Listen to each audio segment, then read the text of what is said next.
तो दोस्तों, और राजस्थान नगर पालिका अधिनियम 2009 से संबंधित आज का हमारा ये वीडियो सीरीज़ पार्ट 3, जिसमें हमने अध्याय 2, 3, 4 तथा 5 की धाराएं 3 से 89 तक ली हैं। इस वीडियो में हमने कुल 30 से अधिक महत्वपूर्ण प्रश्न लिए हैं जो आने वाले एग्ज़ाम के पॉइंट ऑफ व्यू से इम्पोर्टेंट हैं। उम्मीद है आने वाले एग्ज़ाम में ये वीडियो आपके लिए हेल्पफुल होगा।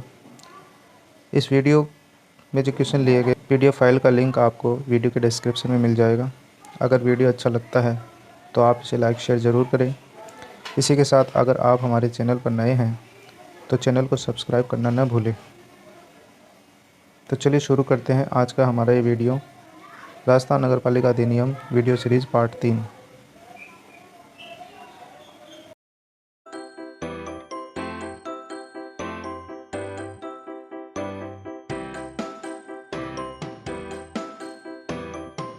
प्रश्न 1 है, राजस्थान नगर पालिका अधिनियम 2009 के संदर्भ में निम्न पर विचार कीजिए तथा सही कथनों का चयन कीजिए। पहला कथन है, राज्य वित्त आयोग नगर पालिकाओं की वित्तीय स्थिति का पुनरावलोकन करेगा। दूसरा कथन है, राज्य वित्त आयोग द्वारा की गई सिफारिश और उन पर कार्रवाई को राज्य सरकार के समक्ष रखी जाएगी। राजस्थान नगरपालिका अधिनियम 2009 की धारा 76 के अनुसार राज्य वित्त आयोग नगरपालिकाओं की वित्तीय स्थिति का पुनरावलोकन करेगा, अतः यह कथन सत्य है। इसके साथ ही राज्य वित्त आयोग द्वारा की गई सिफारिश और उन पर कार्रवाई को राज्य विधानमंडल न कि राज्य सरकार के समक्ष रखा जाएगा, यानी दूसरा कथन गलत है। तो सही उत्तर हो जाएगा केवल 1। प्रश्न 2 है, राज्य वित्त आयोग की सिफारिशों का क्रियान्वयन का उल्लेख राजस्थान नगरपालिका अधिनियम 2009 की किस धारा में किया गया है? सही उत्तर है ऑप्शन 1, धारा 77। राजस्थान नगरपालिका अधिनियम 2009 की धारा 77 के तहत राज्य वित्त आयोग की सिफारिशों पर विचार करने तथा उनके क्रियान्वयन का उल्लेख किया गया है। तो सही उत्तर हो जाएगा ऑप्शन 1, धारा 77। प्रश्न 3 है, नगरपालिका द्वारा वसूल किया गया समस्त धन किसमें जमा किया जाएगा? नगरपालिका द्वारा वसूल किया गया समस्त धन किसमें जमा किया जाएगा? राजस्थान नगरपालिका अधिनियम 2009 की धारा 79 के अनुसार नगरपालिका निधि के नाम से एक निधि होगी जिसका न्यासतः धारण नगरपालिका करेगी। नगरपालिका निधि में नगरपालिका द्वारा वसूल किया गया या वसूल करने योग्य समस्त धन या प्राप्त धन को जमा किया जाएगा। तो इसका सही उत्तर हो जाएगा ऑप्शन 4, नगरपालिका निधि। प्रश्न 4 है, राजस्थान नगरपालिका अधिनियम 2009 के संदर्भ में निम्न पर विचार कीजिए तथा सही जो कथन गलत है उनका चयन करना है। पहला कथन है, इसकी धारा 83 में नगरपालिकाओं की सीमा के बाहर व्यय करने की शक्ति का उल्लेख है। तो यह कथन सत्य है। राजस्थान नगरपालिका अधिनियम 2009 की धारा 83 में नगरपालिकाओं की सीमाओं के बाहर उपगत या व्यय करने की शक्ति का उल्लेख है, अतः यह कथन सत्य है। दूसरा कथन है, नगरपालिका किसी नगरपालिका की सीमाओं के बाहर व्यय जिला कलेक्टर के अनुमोदन से व्यय कर सकेगी।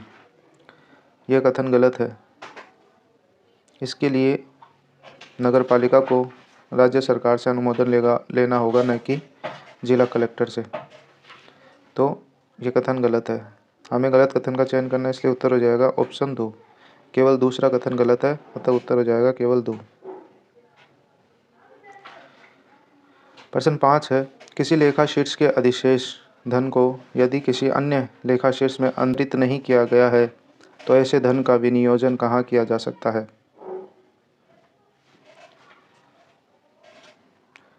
नगरपालिका निधि के लेखा शीर्षों में जमा अधिशेष धन जिसका शीघ्र ही उपयोग नहीं लिया जा रहा है को अन्य लेखा शीर्षों में हस्तांतरित किया जा सकता है।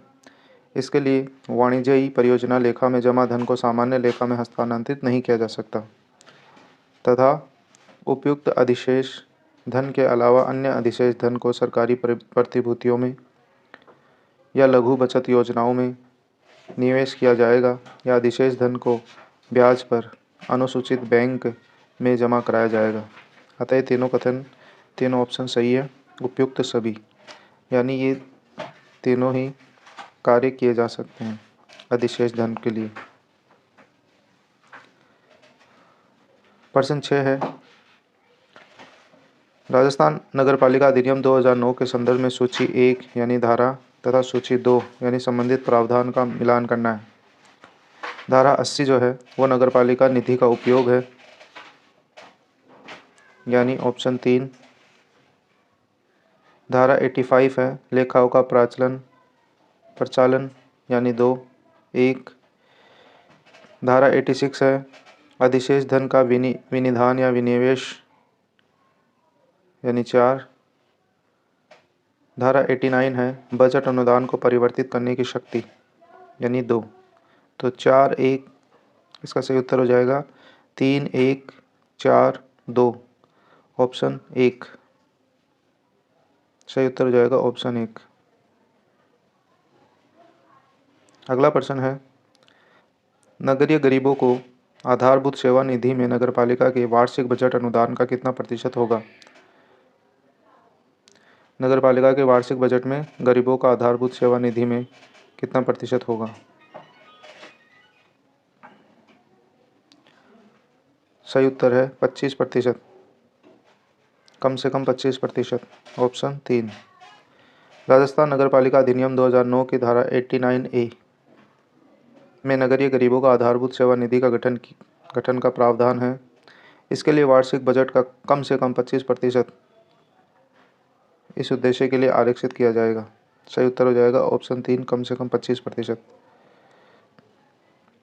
प्रश्न 8 है, बजट अनुदान में किसी प्रकार का परिवर्तन करने के लिए किसकी सिफारिश आवश्यक है। बजट अनुदान में किसी प्रकार का परिवर्तन करने के लिए किसकी सिफारिश आवश्यक है। सही उत्तर है ऑप्शन 4, वित्त समिति। राजस्थान नगरपालिका अधिनियम 2009 की धारा 89 के अनुसार नगरपालिका वित्त समिति की सिफारिश के बाद किसी वित्तीय वर्ष के दौरान समय समय पर किसी भी शीर्ष के अधीन बजट अनुमान की रकम को बढ़ा सकेगी तथा किसी भी विशेष या अप्रत्याशित व्यय के लिए अतिरिक्त बजट अनुमान प्रस्तावित कर सकेगी। इस प्रकार से बजट में परिवर्तन के लिए वित्त समिति की सिफारिश आवश्यक है। ऑप्शन 4। प्रश्न 9 है, यदि नगरपालिका 15 फरवरी तक बजट प्राक्कलन पारित करने में विफल रहती है तो कौन उसे राज्य सरकार के समक्ष प्रस्तुत करेगा। सही उत्तर है ऑप्शन 2, मुख्य नगरपालिका अधिकारी।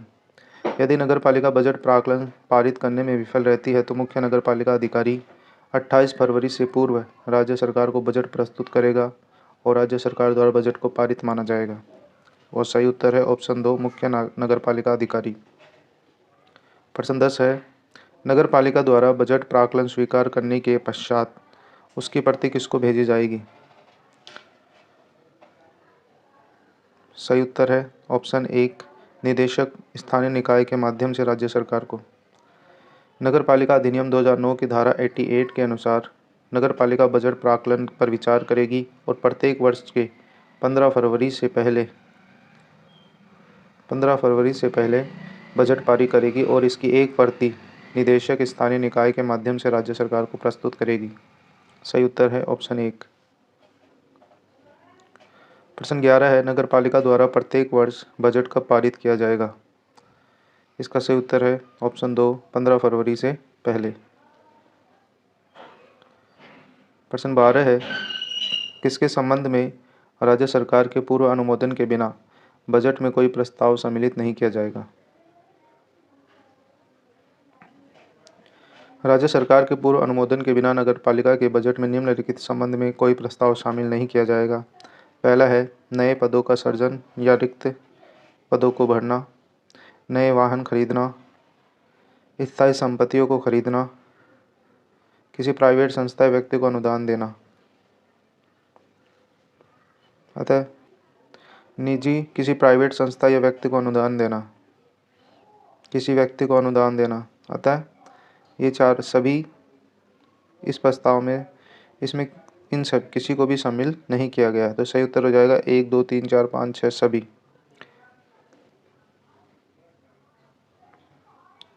प्रश्न 13 है, नगरपालिका का बजट प्राक्कलन और स्थापन अनुसूची तैयार करने का उत्तरदायित्व किस पर होता है? नगरपालिका का बजट प्राक्कलन और स्थापन अनुसूची तैयार करने का उत्तरदायित्व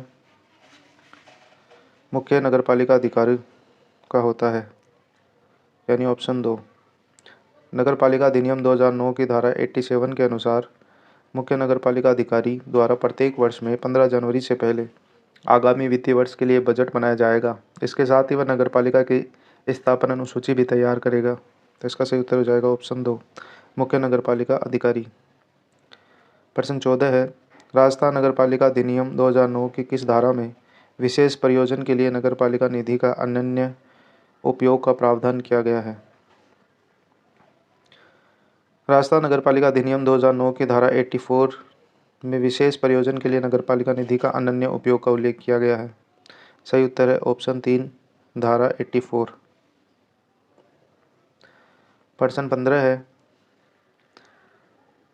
इंदिरा गांधी शहरी रोजगार गारंटी योजना के संदर्भ में कौन सा सही नहीं है? पहला है, इसका शुभारंभ 9 सितंबर 2022 को किया गया, ये सही है। रोजगार दिवस 100 दिन का किया गया, ये भी सही है।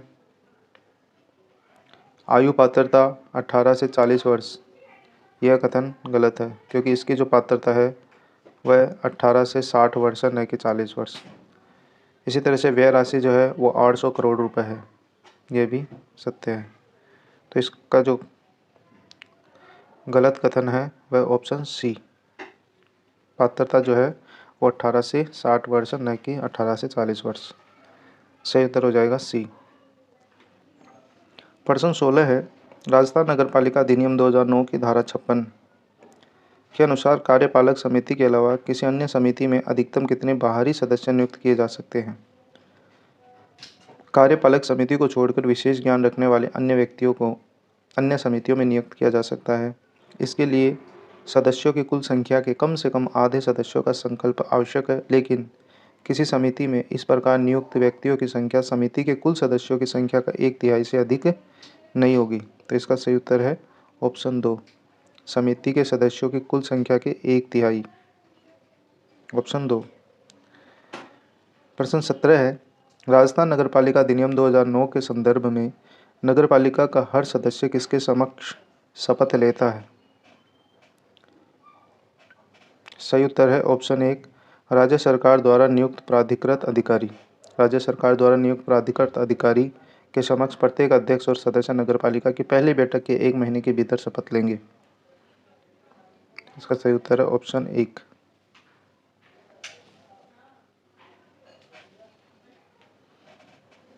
अठारह है प्रश्न, नगरपालिका संशोधन अधिनियम 2020 के तहत धारा 23 में ध्वनि विस्तारकों आदि के उपयोग पर निर्बंधों के उल्लंघन पर जुर्माना को 2000 रुपये से बढ़ाकर कितना किया गया है?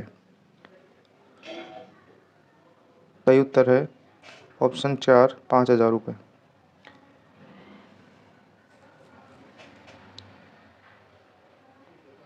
प्रश्न 19 है, राजस्थान नगरपालिका अधिनियम 2009 के संदर्भ में कौन हर वार्ड के लिए निर्धारित तरीके से मतदाता सूची का प्रकाशन करता है?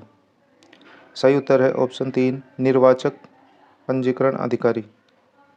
निर्वाचन पंजीकरण अधिकारी या निर्वाचक रजिस्ट्रीकरण अधिकारी या प्रत्येक वार्ड के लिए आवश्यक कर्मचारियों की नियुक्ति करता है। इसी तरह से मतदाता सूची को निर्वाचक रजिस्ट्रीकरण अधिकारी द्वारा तैयार, संशोधित तथा अपडेट किया जाता है। प्रत्येक व्यक्ति योग्यता की तारीख जनवरी का पहला दिन को 18 वर्ष तथा किसी वार्ड का मामूली तौर पर निवासी होने पर मतदाता सूची में पंजीकृत के लिए पात्र होगा। तो इसका सही उत्तर है ऑप्शन 3, निर्वाचन पंजीकरण अधिकारी या निर्वाचक रजिस्ट्रीकरण अधिकारी, ऑप्शन 3। प्रश्न 20 है, राजस्थान नगरपालिका अधिनियम 2009 की धारा 6 के अनुसार नगरपालिका के स्थानों की कुल संख्या में से आधे स्थान किनके लिए आरक्षित है? सही उत्तर है ऑप्शन 4, महिलाओं के लिए। महिलाओं के लिए कुल संख्या के आधे स्थान आरक्षित है। सीटों में आरक्षण सामान्य, महिला, अनुसूचित जाति, अनुसूचित जनजाति, पिछड़े वर्ग के रूप में वर्गीकृत किया गया है। कुल सीटों का 50% महिलाओं के लिए आरक्षित होगा। सही उत्तर है ऑप्शन 4। प्रश्न 21 है, कोई भी न्यायालय राजस्थान नगरपालिका अधिनियम 2009 की धारा 23 के अंतर्गत किए गए अपराध का संज्ञान कब ले सकता है? इसका सही उत्तर है ऑप्शन 3, राज्य निर्वाचन आयोग के विशेष आदेश पर। राजस्थान नगरपालिका अधिनियम 2009 की धारा 23 के तहत कोई भी न्यायालय और राज्य निर्वाचन आयोग के साधारण या विशेष आदेश पर अपराध का संज्ञान ले सकता है। तो राज्य निर्वाचन आयोग होगा। सही उत्तर है ऑप्शन 3। प्रश्न 22 है, राजस्थान राज्य में नगरपालिका विघटन की तिथि से कितने महीनों के भीतर चुनाव को संगठित करने का कार्य पूरा किया जाता है? सही उत्तर है ऑप्शन 2, 6 माह के अंदर। यदि किसी नगरपालिका का विघटन कर दिया जाता है तो 6 माह के भीतर चुनाव कराया जाता है और नगरपालिका का कार्यकाल 6 महीनों से कम है तो चुनाव नहीं करवाए जाते। अगला प्रश्न है, प्रश्न 23 है, राजस्थान नगरपालिका अधिनियम 2009 के अनुसार कार्यभार ग्रहण करने की अवधि से कितने वर्ष की समाप्ति पर नगरपालिका अध्यक्ष के विरुद्ध अविश्वास प्रस्ताव पारित किया जा सकता है? सही उत्तर है ऑप्शन 2, 2 वर्ष के पश्चात। किसी नगरपालिका अध्यक्ष या उपाध्यक्ष के पद ग्रहण करने के 2 वर्ष के भीतर अविश्वास प्रस्ताव का नोटिस नहीं दिया जा सकता। यदि कोई अध्यक्ष या उपाध्यक्ष उपचुनाव से निर्वाचित होता है तो उनके आधे कार्यकाल से पहले अविश्वास प्रस्ताव का नोटिस नहीं दिया जा सकता। सही उत्तर है ऑप्शन 2, 2 वर्ष के पश्चात। प्रश्न 24 है, राजस्थान नगरपालिका अधिनियम 2009 के संदर्भ में अध्यक्ष से आशय है। अध्यक्ष से मतलब है नगरपालिका बोर्ड के मामले में अध्यक्ष, इसी तरह नगर परिषद के मामले में सभापति और नगर निगम के मामले में महापौर, अर्थात ये तीनों ही सही है। राजस्थान नगरपालिका अधिनियम 2009 के संदर्भ में नगरपालिका में अध्यक्ष होता है, नगर परिषद में सभापति होते हैं और नगर निगम में होते हैं महापौर। तो सही उत्तर अध्यक्ष जो वर्ड है, शब्द है, वो इन तीनों के लिए काम में लिया जाता है। प्रश्न 25 है, राजस्थान नगरपालिका अधिनियम 2009 की धारा 29 का संबंध किससे है? सही उत्तर है ऑप्शन 3, भ्रष्ट आचरण से। धारा 29 जो है भ्रष्ट आचरण से संबंधित है, ऑप्शन 3। प्रश्न 26 है, राजस्थान नगरपालिका अधिनियम 2009 के अनुसार कार्य संचालन के लिए साधारण बैठक में कम से कम कितने समिति सदस्यों की उपस्थिति होना आवश्यक है? सही उत्तर है, इसका सही उत्तर हो जाएगा ऑप्शन बी। बी और सी इंटरचेंज है, उस उत्तर हो जाएगा आधे सदस्य। यानी समिति की किसी बैठक के लिए जो सदस्यों की संख्या है वो कुल सदस्यों के आधे के बराबर होगी, ऑप्शन 2। प्रश्न 27 है, नगरपालिका अधिनियम 2009 की धारा 57 के संदर्भ में निम्न में से कौन सा कथन सत्य नहीं है? यानी गलत कथन का चयन करना है। पहला है, नगरपालिका का अध्यक्ष यदि किसी समिति का सदस्य है तो वह उस समिति का पदेन अध्यक्ष होगा। यह कथन सत्य है। दूसरा, नगरपालिका का उपाध्यक्ष यदि किसी समिति का सदस्य नियुक्त किया गया है हो जिसका सदस्य अध्यक्ष नहीं है तो वह उस समिति का पदेन अध्यक्ष होगा। यह भी सत्य है। नगरपालिका किसी सदस्य को ऐसे किसी भी स्थिति में समिति के अध्यक्ष के रूप में नियुक्त कर सकेगी जिसका कोई पदेन अध्यक्ष नहीं है। चौथा, यह कथन भी सत्य है। चौथा है, प्रत्येक समिति जिसका कोई पदेन अध्यक्ष या नगरपालिका द्वारा नियुक्त अध्यक्ष नहीं है, मुख्य नगरपालिका अधिकारी ऐसी समिति की बैठकों की अध्यक्षता करेगा। यह कथन गलत है, क्योंकि यदि बैठक में कोई अध्यक्ष उपस्थित नहीं है तो सदस्य स्वयं से अध्यक्ष की नियुक्ति कर सकते हैं, न कि मुख्य नगरपालिका अधिकारी सदस्य जो है वो अध्यक्षता करेगा।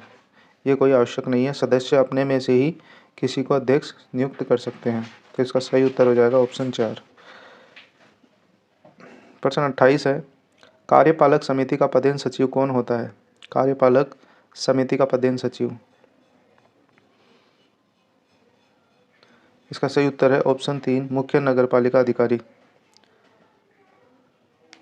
नगरपालिका का मुख्य नगरपालिका अधिकारी कार्यपालक समिति का पदेन सचिव होगा। इस समिति में कुल 6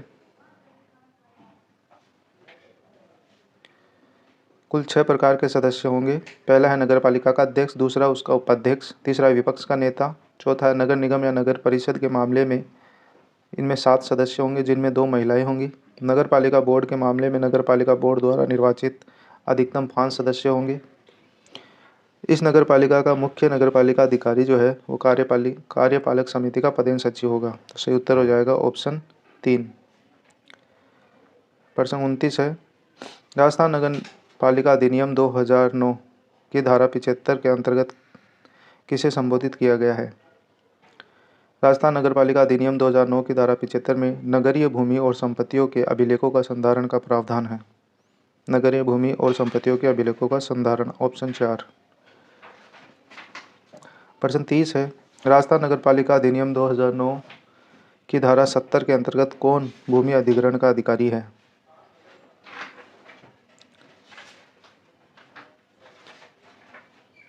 सही उत्तर है ऑप्शन 2 राज्य सरकार।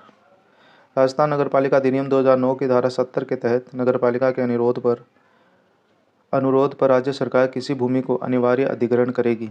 इसके बाद नगरपालिका द्वारा राज्य सरकार को मुआवजा देना होगा। सही उत्तर है ऑप्शन 2। प्रश्न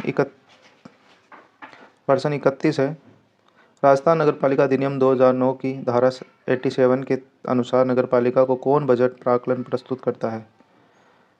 बजट प्राक्कलन जो है नगरपालिका को अध्यक्ष द्वारा प्रस्तुत किया जाता है, जो प्रत्येक वर्ष में 15 जनवरी से पहले आगामी वित्तीय वर्ष के लिए बजट बनाया जाएगा। यह बजट मुख्य नगरपालिका अधिकारी द्वारा बनाया जाएगा।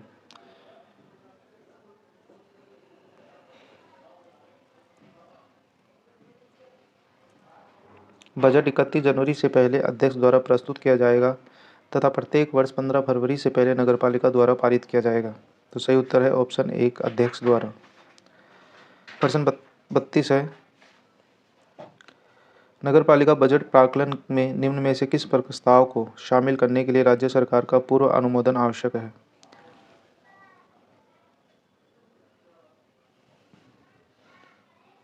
सही उत्तर है ऑप्शन 4 उपयुक्त सभी। ये प्रश्न पहले आ गया है, इसका उत्तर हो जाएगा ऑप्शन 4। यानी राज्य सरकार के पूर्व अनुमोदन के बिना नगरपालिका बजट में निम्नलिखित संबंधों में कोई प्रस्ताव शामिल नहीं किया जाएगा।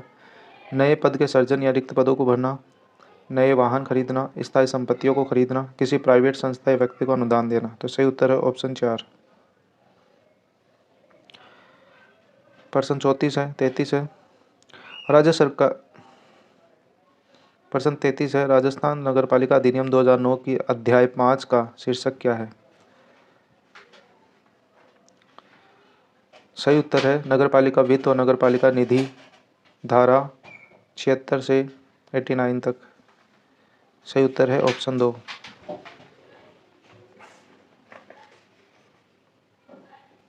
आज की वीडियो का आखिरी सवाल है, निम्नलिखित कथनों पर विचार कीजिए तथा सही कथन का चयन करना है। पहला है 25 जून 2014 को प्रधानमंत्री आवास योजना शहरी शुभारंभ किया गया। यह कथन गलत है क्योंकि इसका जो शुभारंभ किया गया है प्रधानमंत्री आवास योजना का, इसका 25 जून 2015 को किया गया है, न कि 2014 को। तो यह कथन गलत है। दूसरा है, इसका कार्यान्वयन आवास और शहरी मामलों के मंत्रालय द्वारा किया जा रहा है। यह कथन सत्य है। तो दूसरा कथन सत्य है, पहला गलत है। तो इसका सही उत्तर हो जाएगा ऑप्शन 2, केवल 2। तो आज की वीडियो में इतना ही। उम्मीद है वीडियो अच्छा लगा होगा, आपको समझ में आया होगा। हम आशा करते हैं कि आने वाले एग्ज़ाम में आपके लिए फ़ायदेमंद हो। अगर वीडियो अच्छा लगा हो तो इसे लाइक शेयर ज़रूर करें, और अगर आप चैनल पर नए हैं तो चैनल को सब्सक्राइब करना न भूलें। आज के वीडियो में इतना ही। हम जल्दी ही नई वीडियो के साथ लौटेंगे। Thank you.